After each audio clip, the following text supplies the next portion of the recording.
Hello there, humans. Welcome back to the Schmozone podcast. This is episode number 58. I'm Dave Schmulenson, a.k.a. The Schmo. My co-host is Helen Yee with Helen Yee Sports.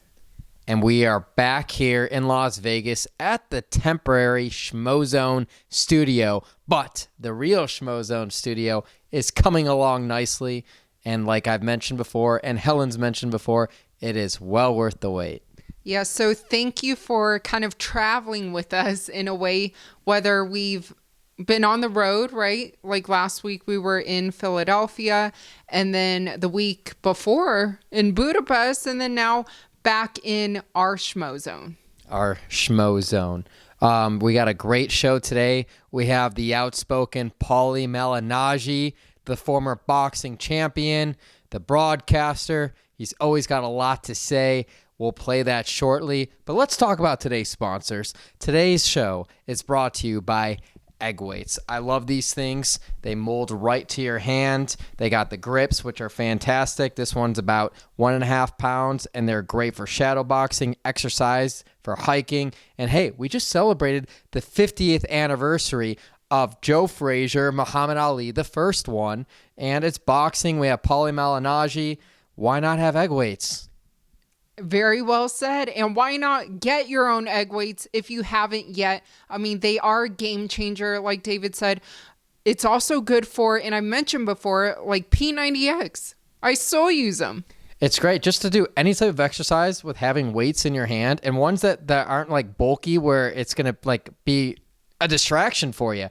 These literally go here, so you don't have to hold it the whole time. You feel the weight, and they're fantastic. Check them out at eggweights.com. Use the promo code SHMO10 to get 10% off. And the other sponsor of today's podcast, talk about it all the time as well. In fact, we drink it during the show. Fusion CBD products. And right here I have my Fusion CBD sports water. Love drinking this stuff. Love all of Fusion CBD products is CBD. It's great for recovery. They have their sleep and recovery. They have their hydro drops, which I put in the morning coffee. And just basically everything that you could think of CBD. They have their gummies as well. Check them out at fusioncbdproducts.com. Use the promo code SHMO and you will get 20% off. Well, it is your birthday week, David. I think I briefly mentioned that before. But yeah, we have a big week coming up. Some big interviews lined up. And it's another big fight weekend with Leon Edwards making his return after not being in the octagon since July 2019. And we caught up with Leon Edwards yesterday here in Las Vegas. But before we get into my birthday weekend, which I don't even want to talk about, let's talk about some UFC 259 quick recap, right? I know the first thing that comes to mind is Aljamain Sterling, Petr Yan. I know Aljo put on his podcast on the Weekly Scraps kind of a rundown or reflection of how everything went down for him. You have your thoughts. I have my thoughts on it. Do you want to say yours first, or do you want me to go first? I think you should go first because I want to follow up with some thoughts. Yes, of course. You always make me go first with that. Bottom line, rules are rules, and he had an illegal knee, and Petr Yan lost the fight. With that said, this is such a rare situation because it's a title fight. There's a lot of money on the line. There's a huge reputation on the line. Love the idea of them fighting again. Immediate rematch, must have, everything going on with it. You could see the situation where Aljamain felt a little awkward even taking the belt, and he's posing pictures with the belt because he's got his family and his friends all here in Las Vegas, flying from Florida and New York.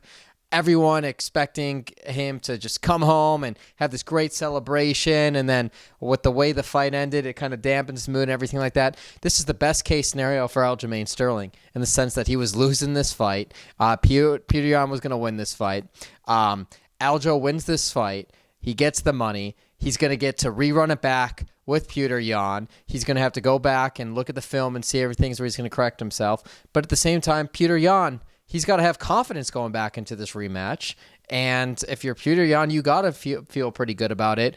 I guess my overall 2 cents is I wouldn't have been upset. And the rules are rules, so it is what it is. This is all water on the bridge. But if there was no champion right now, but you make it so this immediate rematch, the winner gets the championship bout. So right now there is no UFC bantamweight champion because of the implications of a title fight and how this all went down. Really didn't see it forthcoming. I wouldn't be upset if there was no champion. But at the same time, rules are rules, and this is what you have. Maybe it could be that way going forward if they decided to switch things up and how to handle something like this moving forward. But look, you're Petr Yan.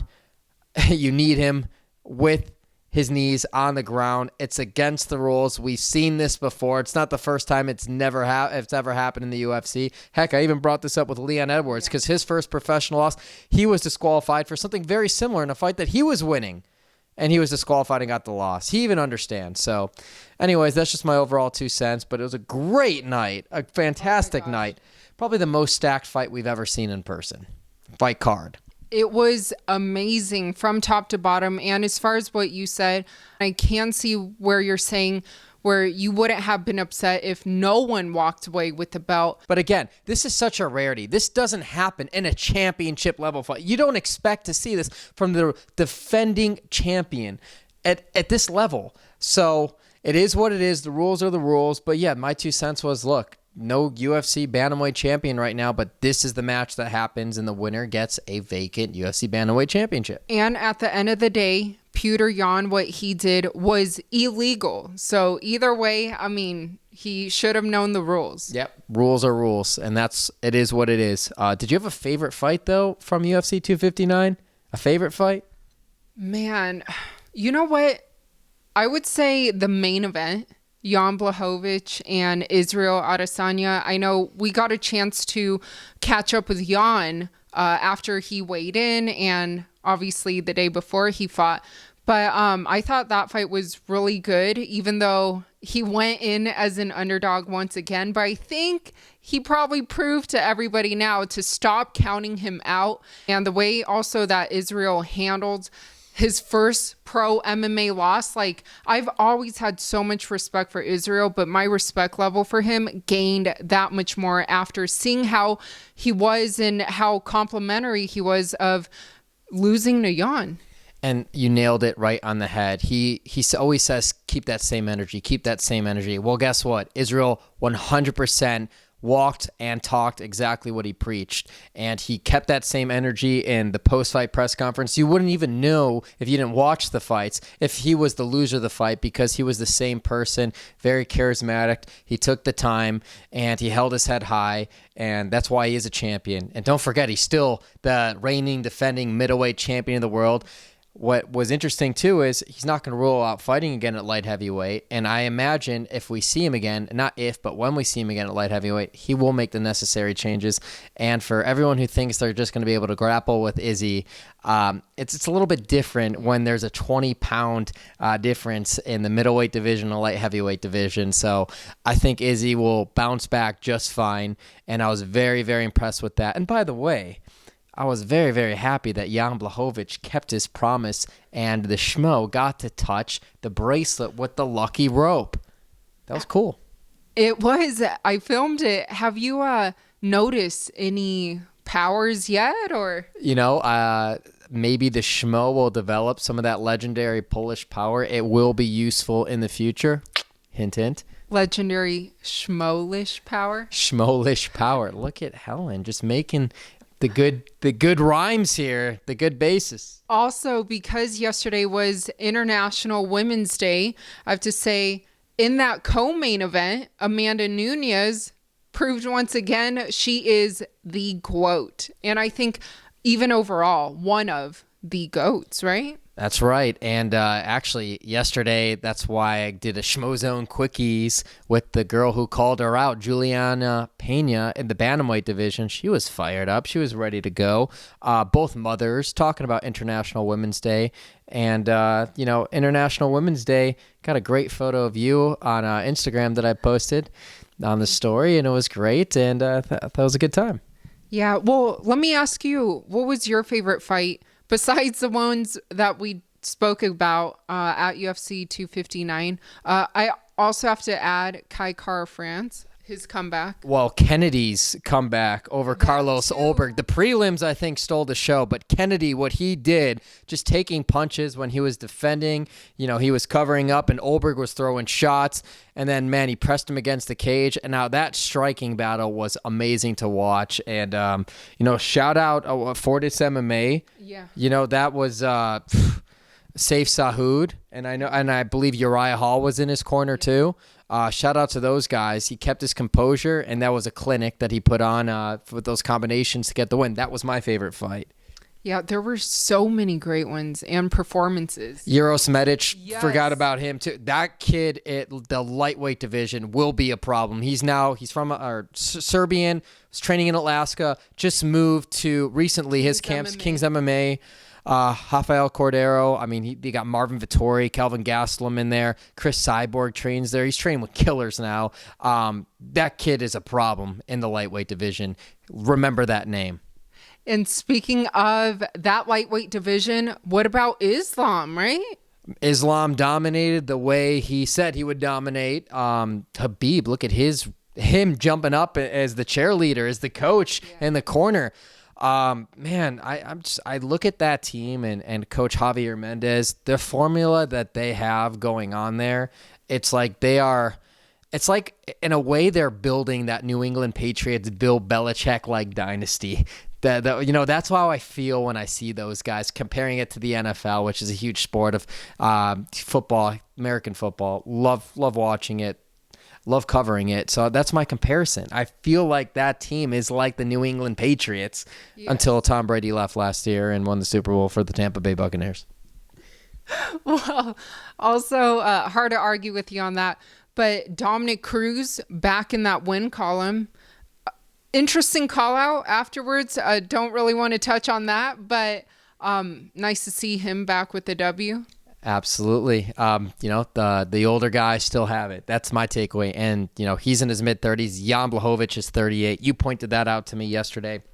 I think that's big. So then let's segue then right into some boxing stuff. Yesterday, Triller made a huge announcement with the Ben Askren Jake Paul fight. That's going to be in Atlanta. I know before the fight, we will get interviews with those guys. We will find a way. We will take a trip. We will travel. We will make it happen.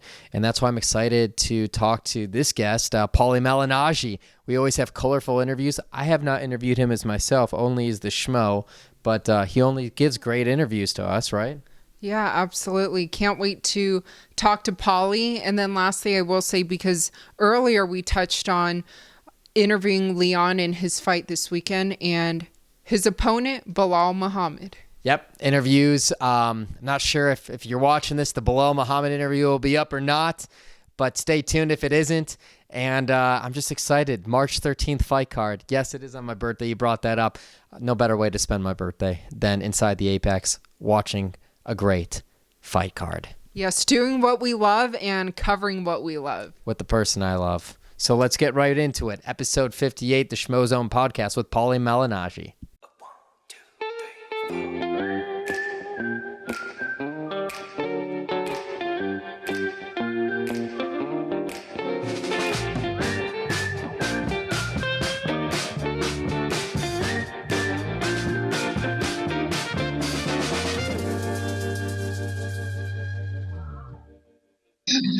She's like, I haven't seen one of those since the 20th century. It's the first time we're doing, I guess, just vertical at the front. It works. Well, because, not to put you on the spot, Paulie, but because he has an Android, so the phone just, doesn't rotate the other way. I don't understand this. I don't understand why. Maybe there's an option somewhere. Let me see. What about this? Let me see. No, that's the other. Nice tour of your car. Like, instead of this way, can you flip it this way? I try, but it just flips him. Oh, so the Android just flips. It just flips him. Yeah. No good? No, the other way is better. It's all good. Unbelievable. Okay. All right. Episode 58 of the one and only former boxing world champion, Paulie Malignaggi. I'm not in character for the podcast. What's going on? So Great to already. Great to catch up with you. Where are you right now? Because we noticed the BMW. You're in your car. Yeah, I'm in my car. I'm in New York. You can tell from the winter hat that we have to wear the winter hats in New York. Let's get right into it. There's some crazy stuff going on in the combat sports world. Today is a huge announcement on Triller with Ben Askren and Jake Paul. They're going to be fighting actually in Atlanta in the Mercedes-Benz Dome where the Atlanta Falcons, Wow. they play their professional football, man. What do you make of this whole thing? Is Georgia open to the fans? I believe it's going to be open to some fans. I don't know exactly how many, but I think fans will be there. That's nice. I mean, it's nice that some other states are opening up to these sporting events, because so far I feel like Florida and Texas stole the show from all the other states and all the other places. So it's nice to see that other states are getting involved. Hopefully it's a great show, Well, what do you think of this type of event where, Jake Paul, a YouTuber turned pro boxer? I mean, would you call him a pro boxer? And then fighting Ben Askren, who comes from the MMA world with a wrestling background. Here's the thing. I mean, I actually went over this with a couple people already. Here's the thing. People have an issue with Jake Paul making money in boxing because he doesn't have the background that everybody else has, right? That people have worked so much harder, they've accomplished so much more, and they're so much more talented than he is as far as where they are in skill level, where they are, what level of boxing they are. And I get that. I understand that.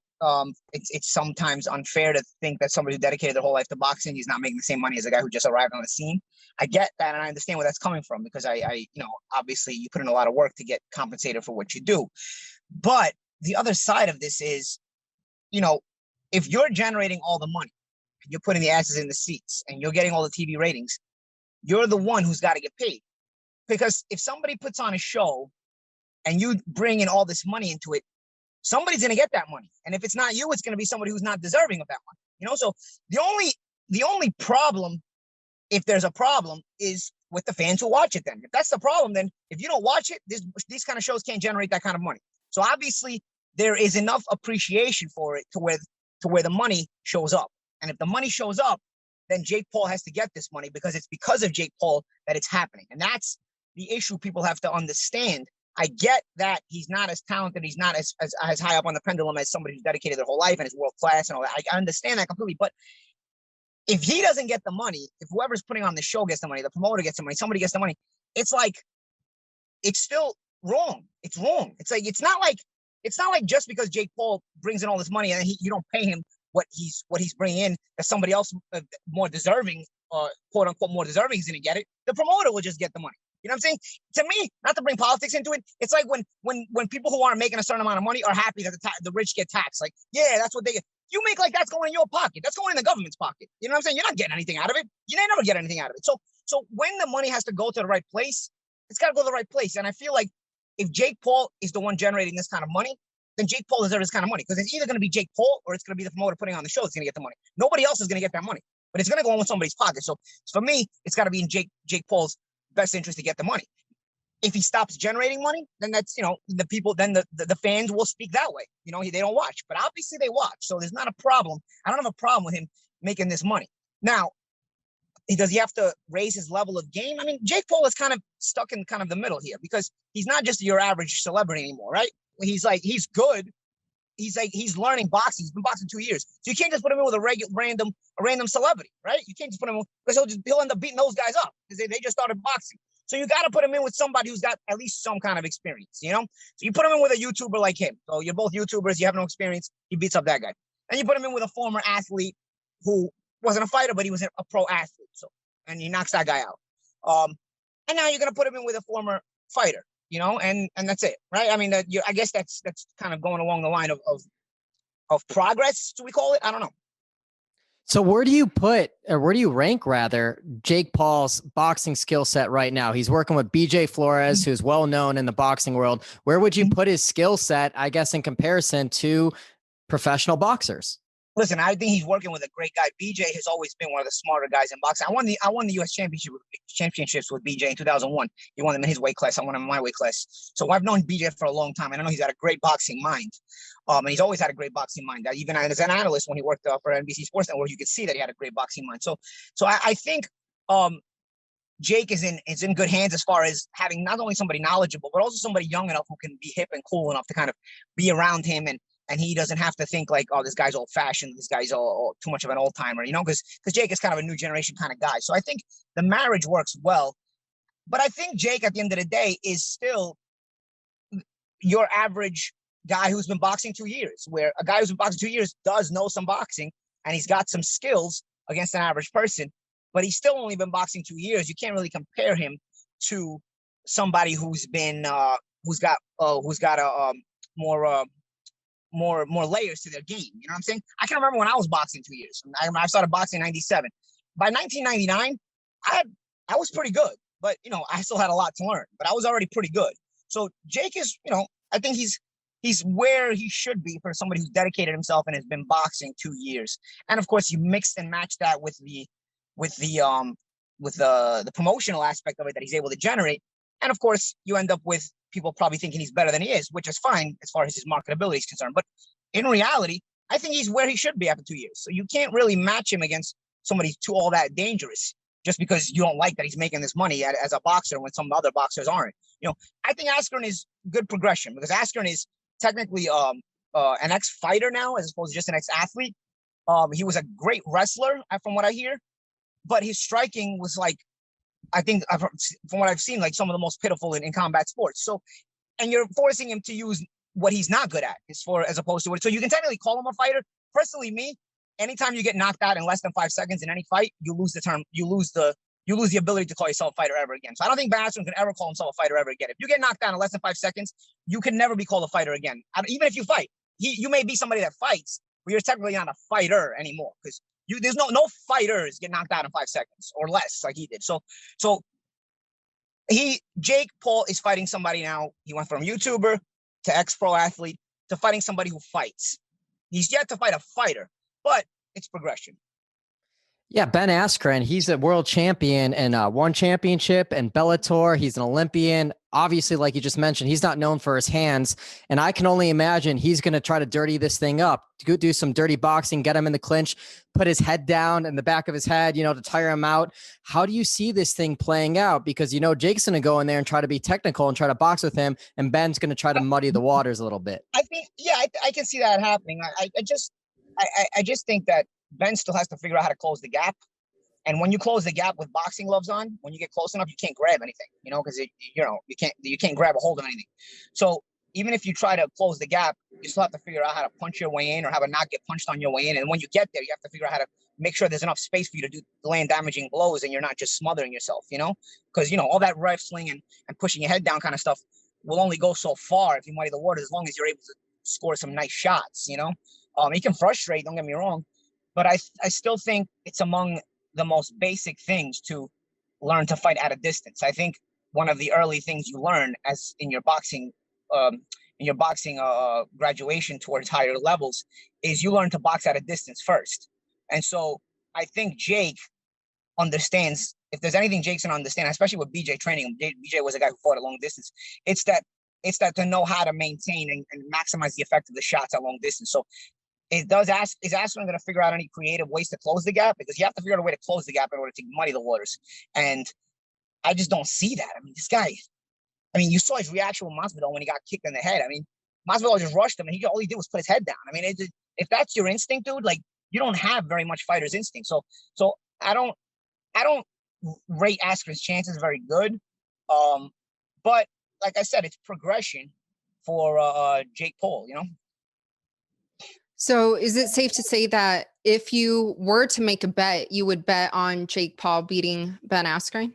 Yeah, I think so. I know a lot of MMA guys are like offended when people say Jake Paul's going to beat Ben Askren. Jake Paul's going to knock the shit out of Ben Askren. He's going to knock him out. But I think that it's still progression. Again, you have to look at the progression of the fighter. And I still think Jake Paul is still progressing.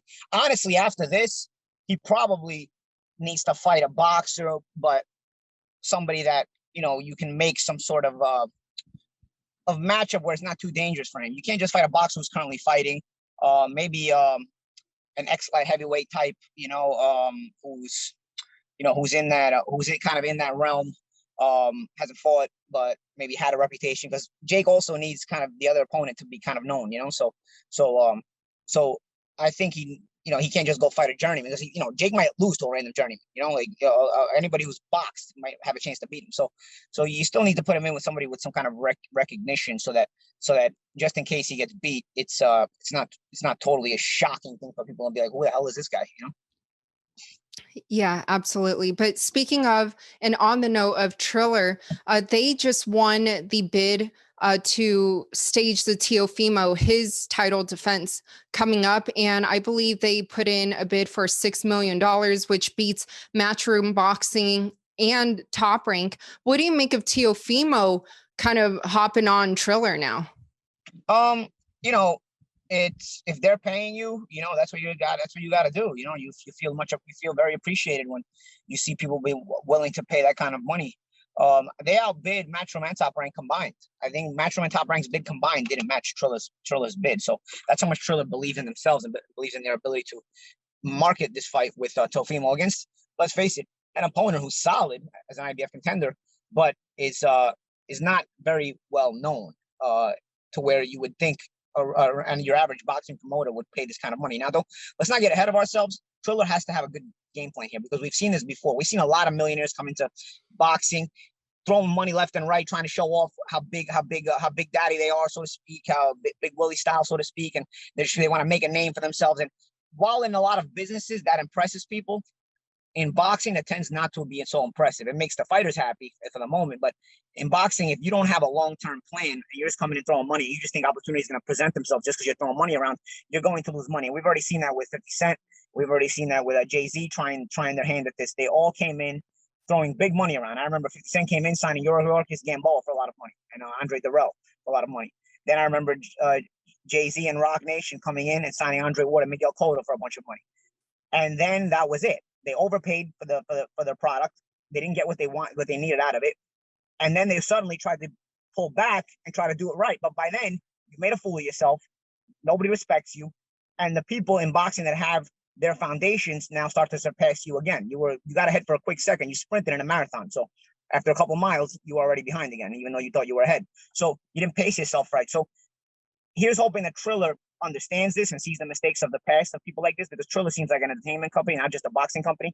And they can then continue this assault on the business of boxing and really stamp themselves as a legitimate brand within boxing, and not just the Johnny come lately who throws a bunch of money in it and then loses it all. Yeah, you're taking the words out of my mouth. They're the new kids on the block. What is the successful formula? You come out with a bang. You get Roy Jones Jr., you get Mike Tyson. Jake Paul is there. He's like the co-main with this against Nate Robinson. Now you're bumping him up as the main draw for this thing. You're going from Mike Tyson. It can only go down, or do you think they sustain it? You think it goes up? What is the successful formula here? I mean, I don't think it has to go up per se, but I think you have to sort of at least do similar numbers, or at least show that you're making a profit off these shows. You can't go from making the massive amount of profit you made off the Tyson thing, and then all of a sudden you're just losing money left and right in these kind of shows. That's what you can't do, because those are the mistakes that everybody else, that the newcomers have made before, the newcomer millionaires have made before. So I think you need to have that consistency. I think what I'm seeing here, they're trying to mix and match their entrance into boxing with legitimate boxing, but at the same time still bringing in this celebrity boxing type brand, this YouTube boxing type brand. They're trying to kind of keep it in the middle. And I don't think that's necessarily a bad plan, as long as they're budgeting it correctly and they're not overpaying. We're gonna find out. Personally, Teofimo is, for me, must-watch TV in professional boxing. He's explosive. He's very, very skilled. He can knock anyone out at any time, but he's not one of these rough, rugged guys who's just throwing bombs and, trying to land them like, say, a Maidana. Teofimo actually knows how to set you up and is very, very skilled behind having that explosive power. So I think he's must-watch TV personally. But I think that Triller understands that superstar boxers are not always crossover material, and they need to build that. So you don't need to build Teofimo into a star in boxing. He's already a star in boxing. What Teofimo needs you to do is build him into a crossover star, like where Jake Paul is trying to get. Where Jake Paul is. And on the flip side, Jake Paul is trying to legitimize himself to the boxing fans, where he has already legitimacy to the crossover fans. So they're taking two guys who kind of need what the other one has, and they're branding it sort of together, I guess, because they're doing two different shows with them, right? And we'll see if how they can kind of mesh together those kind of brands. So I think that's what their angle is to promoting boxing. They're not sticking to one side or the other. I think they're going with both and picking and choosing what they really can do. So let's talk about some traditional boxers, some great ones. Canelo Alvarez, I think he's being linked to Billy Joe Saunders for the next fight. Then what do you do with a Caleb Plant and a David Benavidez? Are you going to match those guys up? You're going to have them wait for Canelo? Obviously, you know all about the politics. What would you do? What would you do, Paulie? Here's the thing. I think that a great fight will be Benavidez and Plant in the meantime. I really do. And they're both at PBC. I don't see why that fight can't be made. He's the problem with boxing. You know, it's funny. We're on the 50th anniversary of the fight tonight, right? The Ali Frazier fight, right? And this is an amazing fight. You can't say enough good things about it, but I always blame this fight for people looking for that O versus O super fight, because they started comparing records once that fight happened. Prior to that fight, great fighters fought great fighters. They were regardless of the records, regardless of losses, because people just knew they were great fighters and more educated fans. But in having had this promotion, O versus O, champion versus champion, and then the fight lived up to the expectation, it's like everybody's been trying to match this kind of thing ever since then. And so suddenly you had reason for fighters to protect their records and because they don't want to ever be out of the sweepstakes of a fight like this. So Benavidez and Plant, they're in the Canelo sweepstakes. They want to be in this super fight with Canelo. So now Canelo's taking on Saunders, a great fight. But now what happens? Are you going to make Benavidez and Plant?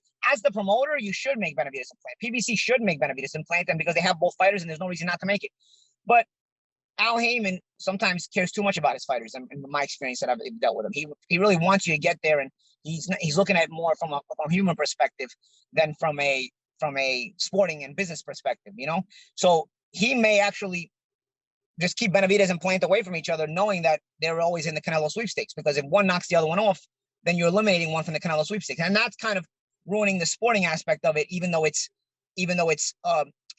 commendable from a human perspective. But you know, fans are fickle, man. You know, this is a business of boxing, and you know, you make your money by taking risks. So, you know, I personally, as a fan, I love to see Benavidez and Plant in the meantime while Canelo and Saunders take each other on, and then the winners can fight. I love to see that as a fan.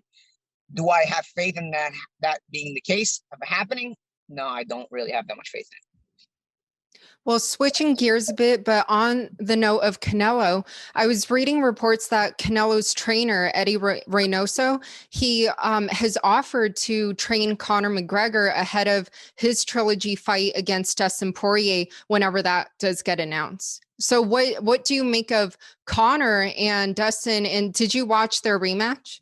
I saw the fight. I don't know that Reynoso can help Conor in such a short period of time. I think it's more just like a media type thing, or you know, because Reynoso is the hot trainer of the moment, and you know, any connection with McGregor and Reynoso, the hot trainer of the moment against McGregor, who's always a hot commodity, you kind of just build headlines, you know. So from a headline building perspective, okay, I get it. Don't get me wrong, McGregor's striking coaches, whatever they're called in MMA, are horrible. They're basically just cheerleaders. I was in that camp. They are horrible. They're horrible. They don't know anything at all. The things they were working on were ridiculously stupid, completely out of the ordinary, and would never work at all. But especially in a real boxing match. But I don't know how you can kind of link the thing together in one training camp, and especially as Reynoso have any experience with stand-up fighters in MMA. I think it's too much to overcome. I think it would be more of a media-friendly type of blitz headline grabbing clickbait type of thing than it would be any real benefit to McGregor in that regard, personally. Do you think we've seen the best of Conor McGregor? Are his best days behind him? Yeah, I think so. I mean, I don't think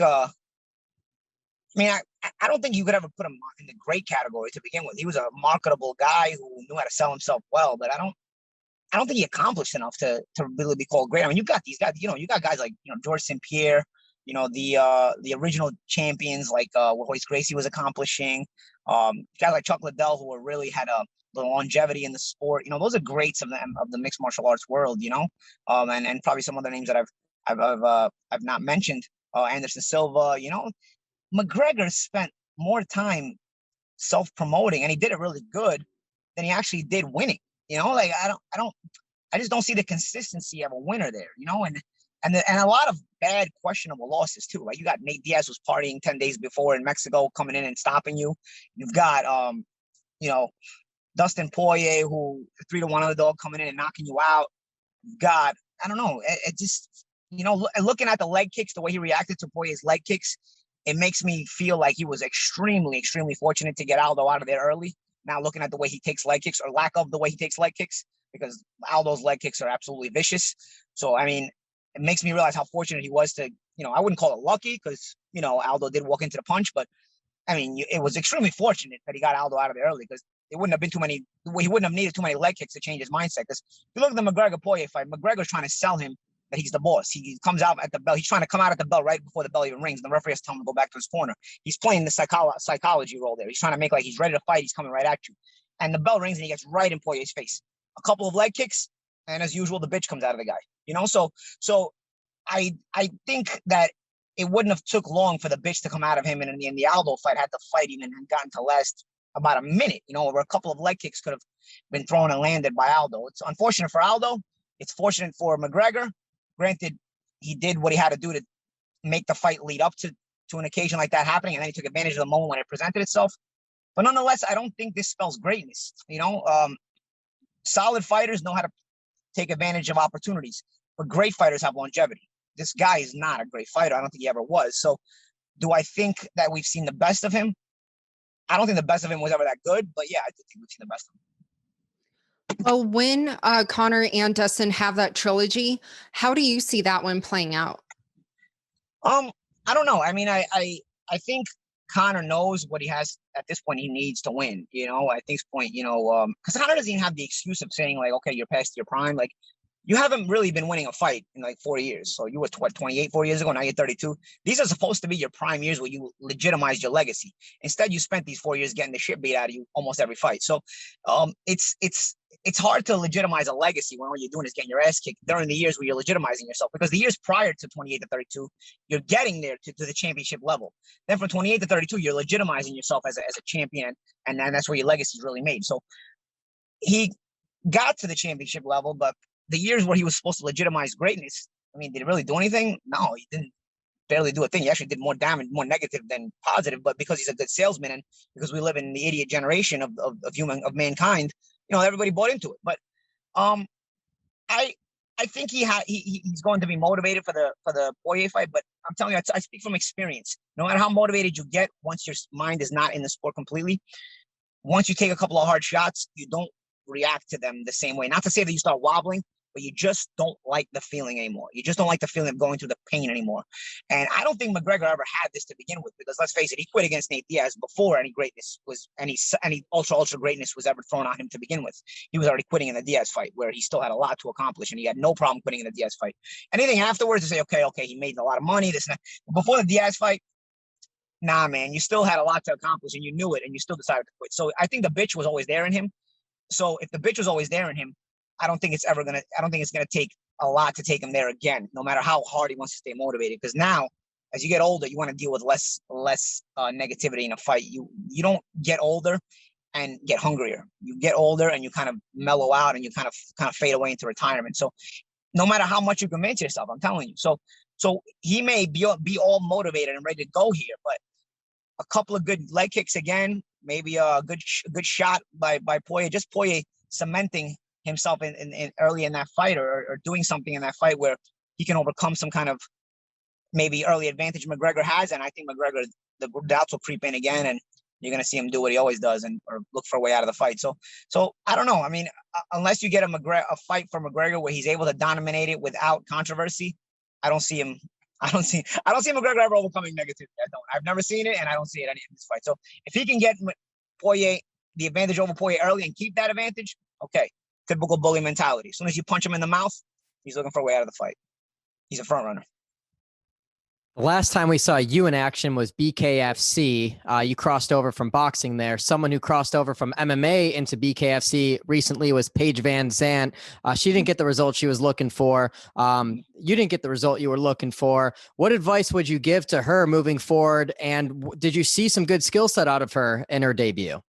Yeah, I mean, I thought I won my fight easily, even if I fought it one-handed. I think shots landed are what counts in a striking sport, and I easily outlanded Lobov 3-1, regardless of cutting on my face or whatnot. Easily. The landed punches were not even close. But with VanZant, I didn't think VanZant was too bad.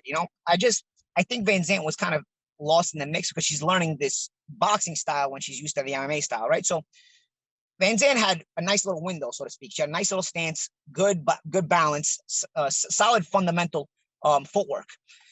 But it seemed like she was a little bit too bouncy. And when you're a bouncy fighter, you have to know how to fight off that bounce, right? So she didn't know she hadn't learned yet how to kind of flow smoothly from that bounce into the fight, into the action and striking. So it looked like she was either trying to fight or trying to bounce, trying to fight or trying to bounce. You have to kind of find that middle ground where you smoothly transition right from one and back to the other and back into one and back to the other. The girl she fought wasn't so super skilled. Was it Britain Hart? Was it Britain Hart? Was her name? What was the girl that Paige fought? I don't want to disrespect her. What was her name? Yeah, Britain Hart. Yeah. Yeah. So Bret Hart, who deserves credit for the win. I didn't feel like Britt had the fundamentals at her best, but she kind of knew that you just have to fight through. You just have to fight. Whether it's pretty or not, you just have to fight. I felt like Paige was trying to do it too correctly, too perfectly, and she kind of got caught in that no man's land where she didn't know how to set up the punches off her movement, off her boxing. I think she's a work in progress, honestly. If she just has to find that little niche. It's not even a lack of skill; it's a lack of experience in doing that. So I think I would like to see a rematch personally, and I think that if she's able to fill in that little missing link there, I think her fundamentals get her through in that fight. Because she has good fundamentals. I thought better fundamentals than Hart, but Hart was hungry and she was throwing punches any which way she could, and I think that ultimately made the difference in the fight, which she fought a little bit hungrier while Paige was trying to look too perfect. Well, for your fans though, they want to know, what have you been up to lately? Vacations. I've been in Italy. I've been in my place in Florida. I'm in New York now. I'm just kind of chilling. I started to do some light work with a promotional company in England called Boxer. I do a podcast for them. I just started that. Doing some little work with them. They're an up and coming company in England that I've done commentating gigs with them in the past, and I've been with them, since they started. They were in the embryonic stages, and they've developed. So they've been good people, and even when everything happened with me, they were like, no, we want to keep you. You've been part of our brand. We want to, involve you in some way, maybe even a little bit more now that you might have free time. So I don't know. I've done some work with them. They're good people, and I'm keeping my eyes open, see what's out there. But I'm not really looking to bend over backwards to go back to work unless it's on my terms.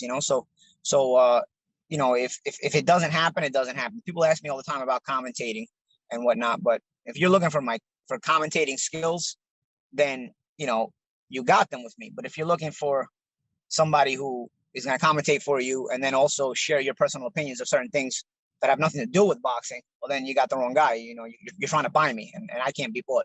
So from that perspective, I don't see myself working as a commentator that consistently. Maybe on freelance stuff, random little shows. But I think doing stuff with Boxer right now has been good.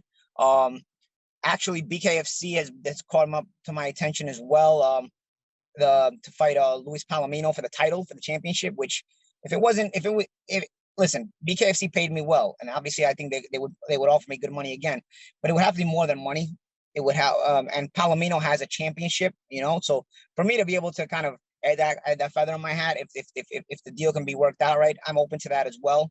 Palomino is a great fighter, and he won the tournament to win that championship, so he's not just a guy who just has a random championship. So for me, to be able to pick up some kind of other accolade like that, in combination with the accolades I've accomplished in my career, that would be kind of a cool thing to kind of finish up on, and I could do it all in one night, So if that presents itself, it's definitely something that interests me.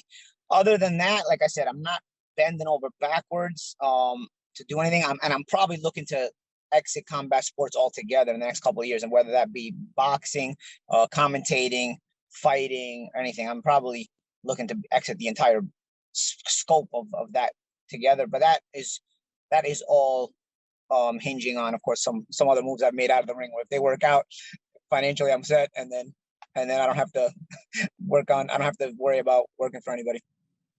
Well, on the note of the Palomino fight, though, when they did present the offer to you, what was the date of that offer? Was it for later this year, or when would that fight take place? No, it wasn't. It wasn't for a.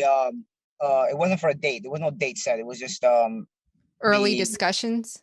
Early discussions to see if there was any interest more so than anything else, because there was Palomino was also looking for a name opponent. He's done the hard work. He's won the tournament. He's won the title. So now he's looking to be able to cash in on what he's accomplished, rightfully so.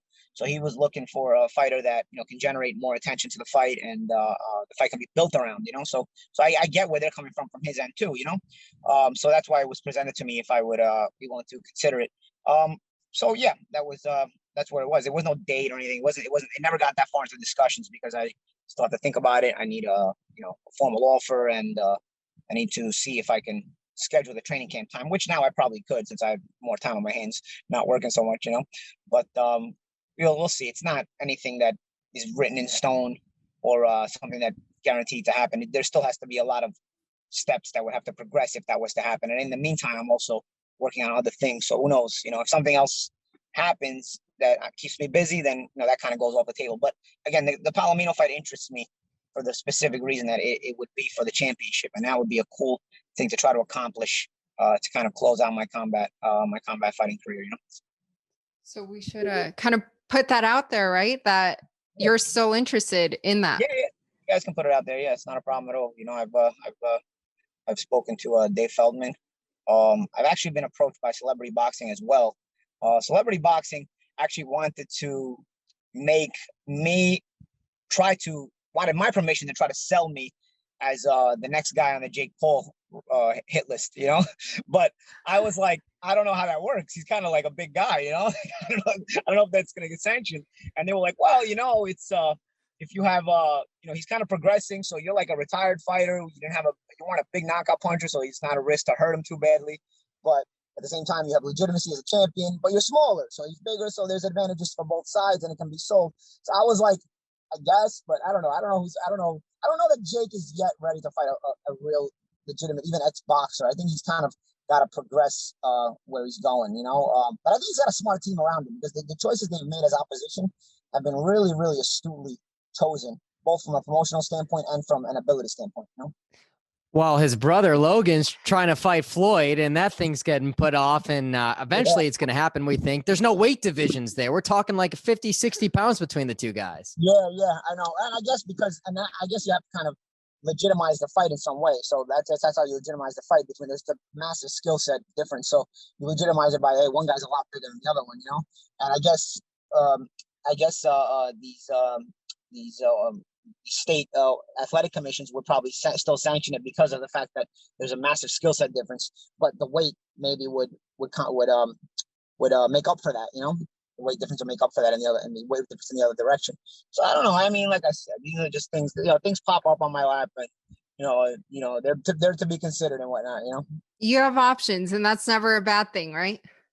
Yeah, it's not a bit, especially today with some people less fortunate. So I'm always I'm happy to have options and always be dealing with good people. I don't want to be dealing with headaches and stuff like that. And so the people that I've been dealing with, not to say that my time at Showtime wasn't very appreciated, but it was. I really had a solid experience there working there the years I had it there. But I don't want to have to live with something on the back of my head, like, oh, what if I do this? What if I do this? What if this happens? So I like to be able to get up in the morning and not have this weight on my back, just be able to be relaxed and kind of go about things the way I want to, and not have to worry so much. So if things progress in one way or another, then we'll see. There's possibilities, or I just keep doing what I'm doing now. We'll see. Anything's possible right now. It's a good note to add on. We appreciate you taking the time and hopping into the Schmozone podcast, episode 58. Absolutely. Paulie Malignaggi, thank you. For sure, man. My pleasure.